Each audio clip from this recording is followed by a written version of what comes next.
சின்ன வயசில் சாப்பிடாம அடம் பிடிச்சா பூதம் பூச்சாண்டின்னு இல்லாததை சொல்லி நம்மளை சாப்பிட வைப்பாங்கள்ல. அப்படி இல்லாத ஒன்றை நம்மளா உருவாக்கிக்கிட்டு கட்டுக்கதையைத்தான் அர்பன் லெஜண்ட்ஸ்னு சொல்லுவாங்க. 13th செஞ்சுரியில் ஜெர்மனோட ஹாம்லின் நகரத்தில் எலிகளோட அட்டகாசம் அதிகமாக இருந்திருக்கு. அதனால் அங்கிருந்த மக்கள் பிளேக் தாக்கி ரொம்பவே கஷ்டப்பட்டிருக்காங்க. இதுக்கு ஒரு முடிவே இல்லையான்னு அவங்க நினச்சிட்டு இருக்கும்போது தான் அங்கே ஒரு மிஸ்டீரியஸ் மேன் வரான். அவன் பேர் தெரியாது, எங்கேருந்து வரான்னு தெரியாது. ஆனால் அவன் சொன்ன விஷயத்த அந்த ஊர் மக்கள் நம்ப ஆரம்பித்தாங்க. அப்படி அவன் என்ன சொன்னான்? எலிகளை விரட்டி உங்கள் ஊரை நான் காப்பாற்றுறேன்னு சொன்னான். அந்த ஊரோட மேயர் அவன் மட்டும் சொன்னதை செஞ்சுட்டா அவனுக்கு நிறைய பணம் தரதா சொல்லி ப்ராமிஸ் பண்ணுறாரு. அவனும் அவன்கிட்ட இருந்த புல்லாங்குழலை எடுத்து வாசிக்க ஆரம்பிக்கிறான்.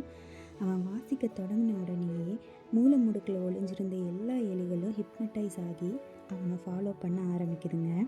அவனும் விடாமல் வாசித்து அந்த எலி கூட்டத்தோட ஒரு ரிவரில் குதிச்சிடுறான். பைப்பர் அவன் செஞ்சு கொடுத்த சத்தியத்தை காப்பாற்றிடுறான். ஆனால் ஹாம்லின் மக்கள் அவங்களோட ப்ராமிஸ்க்கு உண்மையாக இல்லை.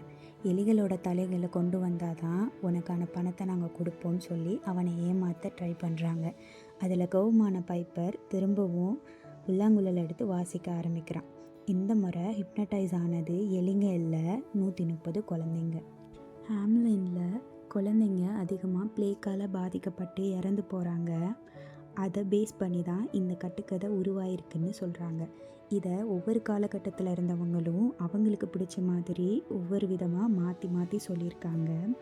இட்ஸ் டைம் டு பே த பைப்பர்னு ஒரு ப்ராவர்பும் இந்த கதையிலிருந்து உருவாகி இப்போ வழக்கில் இருக்குது. கட்டுக்கதையை பற்றி நீங்கள் என்ன நினைக்கிறீங்க? கமெண்டில் சொல்லுங்கள்.